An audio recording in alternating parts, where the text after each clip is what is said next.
Здравейте! Днес моето видео ще бъде на тема как е да живееш на остров Гран Канария. Първото, което е ноември да си на плаж, това наистина много хора биха искали да бъдат. Времето е малко променливо в момента, но има туристи, които са на плажа. Може да ги видите. Включително и аз като турист. Кои са хубавите неща и кое е много позитивно и кое ми харесва тук? Първото нещо, естествено, най-главното, това е времето. Времето 80% от годината е много хубаво, с температури над 20 градуса. Това кара през цялата година да носиш малко дрехи, да не се притесняваш за отопление и в края на седмицата ти дава много възможности на някои острови, включително да отидеш и в планината, а на други само плажовете. Чувстваш се свободен. Това е хубавото време. Какво е другото нещо, което обаче мене ме лимитира, така да се каже? Пазарът на труда тук е много стеснен. За някои професии дупката, така да се каже, в пазара е много малка и генерално можем да кажем, че пазара на труда е труден на острова. Това е нещо, което мене така много ме вълнува за острова.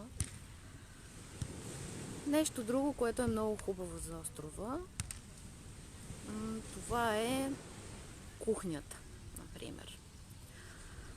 Не е скъпо да се яде навънка и отделят голямо внимание на местната кухня, на испанската кухня. Наистина, така те я промотират дори като дойдеш на острова като турист, което е така много важно и това е една част от тяхната туристическа, така, как да кажа, да привличат клиентите, туристите, също с храната.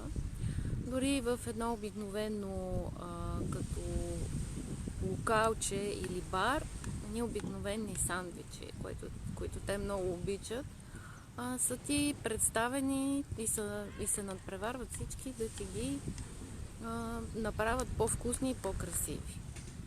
Да не говорим отделно за другата храна. Нещо друго, което е лимитирано, това примерно е, ако искаш да си поръчаш нещо онлайн, е малко трудно, защото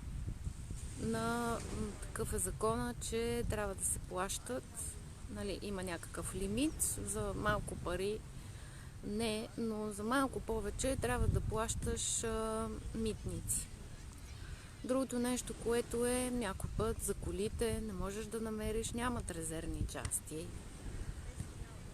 В наличност трябва да се поръчват, трябва да се чакат, да дойдат от континенталната част или по интернет от други страни. Така също, когато излезе някой нов модел електроника, например, като толкова модерните ни днес телефони, да, наистина те казват, че излиза точно на датата, на която излиза и в света, но обикновено като се поръча трябва да се чака много време. Това е нещо друго, нали? Специално за частите и за лимитираните неща, които не можеш да си поръчаш лесно или трябва да ги чакаш много време. Другото нещо, мога да говоря за къщите тук.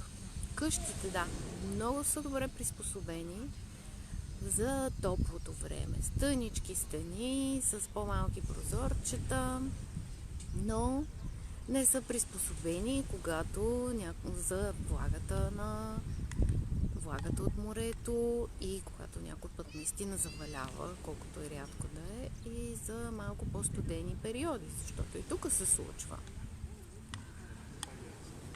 И в общи линии това е, наистина има много богатства да се живее на един такъв остров. Но от друга страна, естествено, далече от Испания на 1500 км, от Африка на 200-300 и общо взето това са нещата. И така, много поздрави и целувки от остров Гран Канария. До скоро, приятели!